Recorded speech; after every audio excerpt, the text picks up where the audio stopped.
Thank you, Sir Chair, and I reserve the right to yield the remainder of my time to my presentation. Asmo, Oklahoma. My proposal was pretty straightforward. It's simply allowing for legal immigrants that receive a high school or college education that receive their diploma to gain automatic citizenship. I believe this is important for a number of reasons. The first being the Supreme Court and the precedent they set in Fowler v. Doe, which established that essentially, due to the 14th Amendment and the Equal Protection Clause, we cannot deny anyone an education in this country K through 12. Which leads me on to my second point. If we cannot deny someone education, they are growing up and becoming and raised essentially as American children. They salute the same flag that we do. They participate in the same communities that we do. But most of all, they love this country every bit as much as we do. But since they are not recognized by the government, they do not have, unfortunately, the same opportunity that we have. And I believe this proposal will start to mitigate this problem because it will let them become what they truly feel like they have grown up to become, American citizens. Moreover, we must consider what this can do for the United States government as well. Two problems with illegal immigration that we currently face is A, people are coming in and taking advantage of American social services without actually giving back and not paying all their taxes. And B, workers are coming in undocumented into this country, and businesses are taking advantage of these immigrants for low and cheap labor. This proposal will start to mitigate that problem as well, because it will bring more highly educated workers, more legitimate workers into this workforce that is going to contribute and pay their taxes and put back into the America that they live in and the America that they grew up in. Moreover, this proposal is not just intended for legal immigrants. Yes, the title does include legal immigrants, but this is also going to extend to personal or permanent residents and other citizens that reside in this country, because I believe every single person that has grown up in America, that has gotten education here, that has not come of their own free will, deserves a chance to become American, deserves a chance to be able to put back into society from whence they lived in this country. And I urge strong support and I urge passage of this proposal in the General Assembly. Thank you all for listening to me today, and I yield the rest of my time to my proclamation. Thank you, Sir Chair.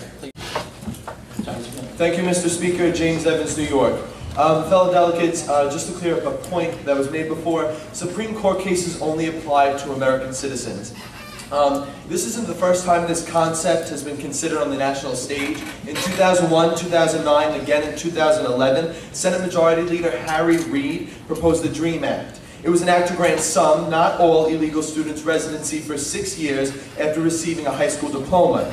Within these 6 years, they must obtain higher education and pass a moral character test and also a security clearance to be considered for even citizenship.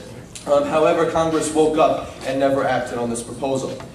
This proposal presented before you today will grant all illegal immigrants total citizenship for just receiving a diploma. This not only goes against the immigration law, it threatens our national security. I understand this proposal is intended or perceived to be for immigrants of Mexican descent. However, the Department of Homeland Security reported in 2008 that only 59% of total 12 million immigrants are Mexican. They then reported 22% are Latin American, 11% are Asian, 4% European and or Canadian, and 4% that are unknown. That, my friends, lies the problem. If we enact this proposal, there is no question in my mind that citizenship will be granted to people who do not have the best interests for this country. I know what you're thinking. They're minors, but terrorist cells are a reality. And once this becomes publicized and the United States is handing out citizenship like it's going out of style, I guarantee that the enemies will take advantage. Where is the security clearance? Where is the naturalization process? Some of you are going to sympathize. It wasn't their fault. They brought in. Now, I completely agree with that. However, the situation still remains the same. They broke the law. What constitutes an actual American? Valid citizenship. Otherwise, they are similar to Americans. People are worried about offending illegal immigrants. However, you don't understand. Easy citizenship not only disrespects current citizens, it undermines the entire country. They are breaking immigration law and in most cases committing a double crime because they're using fraudulent social security numbers to apply to these colleges and or enroll in the high school. What this proposal does do is point out major flaws within our own immigration and education process that we must fix. We spend over $670 million annually to put illegal immigrants through our schooling system. In 1998, we spent $1.9 billion, and now in 2008, we are spending $12.5 billion on immigrants. It only costs $1,000 to deport them. The reason that deportation fee costs so much is because of the legal fees. We must remove them to help it out. So I ask you to uphold our law, protect and respect the citizens and our national security. Thank you, and I yield my time. I reserve the right to yield any remaining time for first off, let's look at the logically look at the situation. Economically speaking, the previous delegate talked about how we spent $12.5 billion on illegal immigrants. But the fact is, by passing this proposal, these illegal immigrants will actually be able to pay back into society. Instead of just taking these benefits, these illegal immigrants will now start paying taxes. They will start having jobs. They will actually start to contribute to society. So obviously this $12.5 billion will decrease drastically as more and more of these illegal high school aliens who become citizens after graduating will now actually beneficially impact our society. Also, in addition, by allowing them to graduate, they can now actually get jobs. Because as the Economic Institute of Statistics in 2007 explains, those people who graduate high school have a job those high school graduates generate nearly $287,000 annually. This means that once these illegal aliens graduate high school and have their diploma, they're more easily able to find a job and actually benefit to society. And as we debated on a previous proposal yesterday night, teenagers have a 90% turnover rate in which they spent 90% of the money. So if these high school dropouts get a job, they'll be spending a majority of the money, thus paying back into a society. In addition, when looking at a previous delegate statements how the Constitution or the Supreme Court doesn't apply to legal immigrants, the Supreme Court case, Pyler v. Doe, clearly states that illegal aliens have the right to go to education or go to school. In Texas, the court case started in Texas where illegal aliens were not allowed to go to school, yet the Supreme Court overrules the fact. So it clearly and easily applies to illegal aliens. The whole case was centered around illegal immigrants. So obviously, this does apply to them, so they do have the right to go to school. In addition, when looking at the previous delegates, another claim about the DREAM Act, the reason the DREAM Act didn't pass is not because of its lack of merit, but because of political polarization in Congress. The simple fact that the Democrats and the Republicans don't want to compromise is the reason that a majority of these... Brogan Lopez from the great state of Tennessee. Thank you, Sir Chair. I reserve my right to yield any remaining time to Shorten from Tennessee. I understand that we need some reforms in this area, but this is not the way to do it. I don't know how many times we've heard these blanket legislations throughout this week. They don't work. There are specific examples that it just doesn't fit here.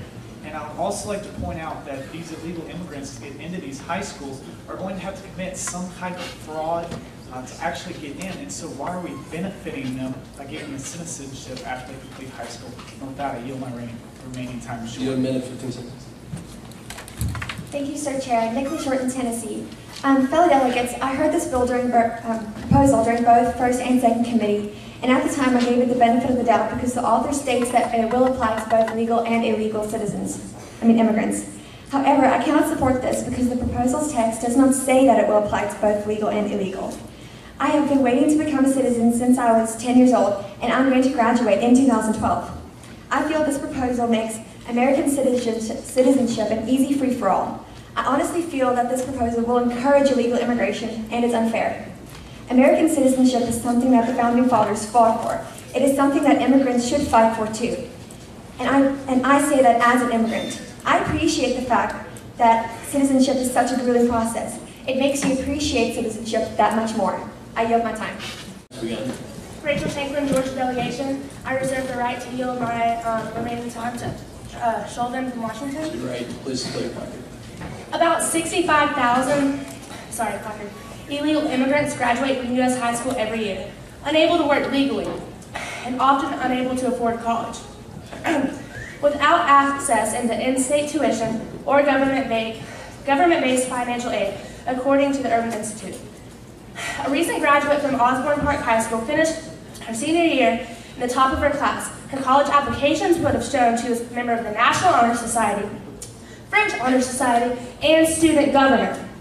But she delayed her college plans because she had lacked a current visa. We should take it as a compliment that immigrants want to come to our country and better their lives. If illegal immigrants make the effort to leave their country, come here expecting freedom, respect, and equality. Our reputation displays, we should give them that. When illegal immigrants attain a high school education, wishing to pursue a college education, we should give them citizenship. We, the American citizens who refuse to learn, we have American citizens who refuse to learn and become educated, who drop out of high school, who make bad decisions and remain lazy. Where in contrast, we have illegal immigrants who work hard and excel in school. We also have illegal immigrants who salute our flag, respect our government. Why don't they deserve the same rights we do? With that, I yield the remaining time to Tucker Shulman. Tucker Shulman, Washington delegation. I reject as false a previous delegate's assertion that that allowing immigrants to become citizens will promulgate terrorist cells in the United States. That is pure propaganda. We are a nation of immigrants, and that cheapens our history. I also would like to refute a previous delegate's assertion that Americanism is based on citizenship. It is based on a spirit that we all share in this room, and that millions of immigrants who come to this country seeking a dream share. Finally, the last time we created a permanent class of second-class citizens, we had a civil war. Do not allow this to happen. Support this proposal. I urge you to. Darian Bruce, Tennessee. Thank you, Sir Chair. I reserve my right to yield time to Gandhi from South Carolina. I understand that illegal immigration is considered to be a problem by many. And I also acknowledge that many people are in extremely dire situations when they escape their countries to come to the U.S. And many of them come here and work hard and give back. However, just handing people citizenship is certainly not an answer. It takes many years to obtain citizenship. And as you heard Delegate Shorten say earlier, those people that have worked extremely hard to obtain their citizenship appreciate it on a higher level because they've worked for years to obtain it. I know that many children are brought here by their parents and they cannot control their parents' decision. We should give them the opportunity to become citizens. However, I also believe that we should give them the opportunity to go through the process of becoming an American citizen so that they will truly understand what it means to be American. Thank you, and I yield my time to come. You have a minute, 10 seconds. Gandhi from South Carolina. As we look at it today, that this proposal will allow more citizens from illegal immigrants, will promote illegal immigrants coming to the United States. As for that, these illegal immigrants will not pursue a higher education more than a high school diploma. As we look at our uneducated manufacturing fields and other jobs that require uneducated population is decreasing because we're moving these jobs to China. Because of that, many of these illegal immigrants who will become citizens in the future will not have jobs in the United States. And because of that, our economy will dwindle because healthcare and welfare prices or budgets will increase to compensate for these new citizens. Because of that, our economy will be affected directly, and therefore this proposal will be a huge loss to our society. Thank you.